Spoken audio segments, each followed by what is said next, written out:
Greetings, fellow YouTubers. This is Hunt IronX, and today we're doing a video review on the Transformers Legacy Core Class Energon Galvatron. So starting off in his flying ship jet thing mode, as you can see, you know, it's a ship. It's got a little tank on it, little Armada Megatron tank. Yeah, I mean, there's not really much to say entirely with it. It's a tiny little ship. I'm gonna move the camera over just a little bit. I'm struggling to get my both arms into frame here, but yeah, it's just a little ship. Pretty basic, nicely detailed. It is very accurate to the original toy. The wings, you can adjust them however position you please. So yeah, well, there you go. Now let's move on to the transformation. Whoosh.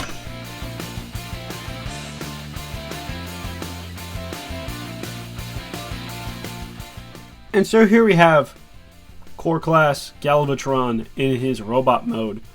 It's very cool. It is very accurate to the Energon design. Has a lot of cool tech greebles on it that we would expect from modern Legacy figures. And of course, obviously, because Energon, Megatron, and Galvatron were just based off G1 Galvatron, it's very, in that same vein. In fact, you could probably just use this as Core Class Galvatron in general.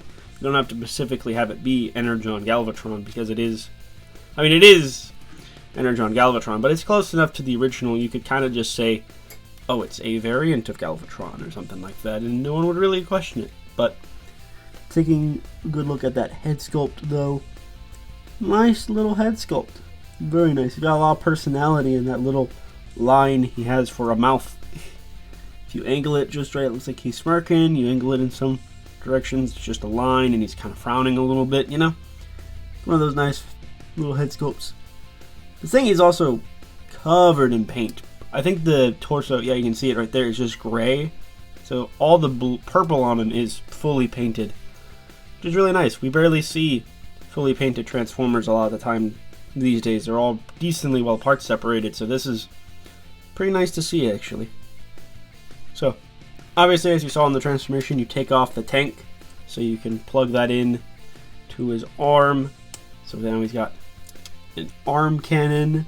You can push the wings back so it gets out of the way, so you can get all the poses you would want out of it.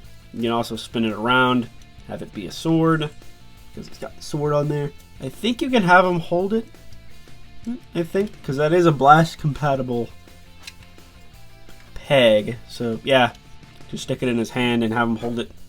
But it looks kind of weird, so we're gonna have him just normal, hold it like a sword, like normal. Of course, you also have these, and these can come off. You can put them in the hands and stuff like that, or adjust them to face forward, like so, just like that.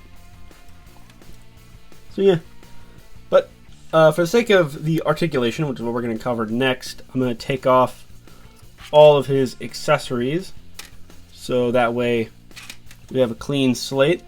So let's actually talk about the articulation. So at the head, it is just a little swivel. Makes sense, it's a core class, we're not expecting a whole lot here.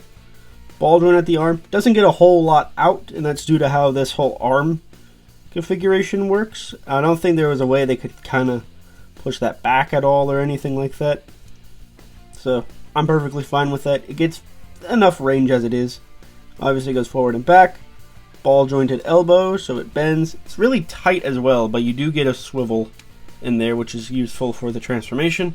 Nothing at the wrist, again, a core class, that's to be expected. Nothing at the waist, but that's fine. Again, core class, not a lot of them have that. Ball joint at the leg, goes not that far, goes back barely, goes out, and that's important for the transformation. Does get a thigh swivel, again, for the transformation. Really good knee bend. Really good. Again, useful for the transformation.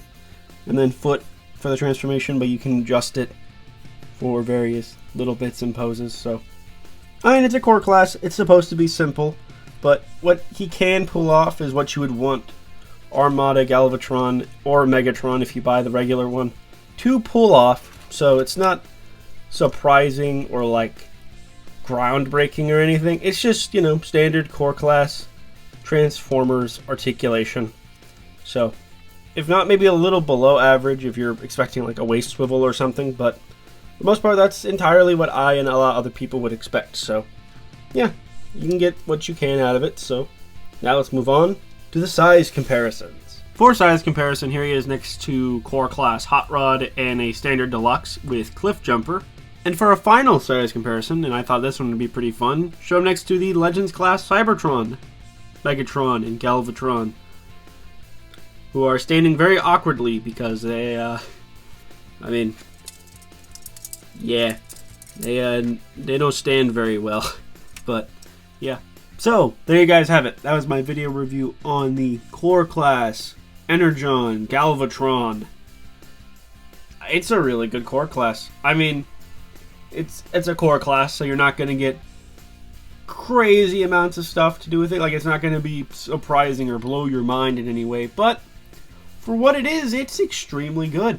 It's got a fun yet simple transformation, good range of articulation, minus maybe the arms not going out as far as you would like them to do, and overall, it's just a really solid pick. I would highly recommend it. If you guys enjoyed this video, give it a like, comment down below, let me know if you're after this figure, and hey, while you're at it, subscribe and check out the other videos on my channel, as well as my social medias in the description down below. And until next time, you guys, peace.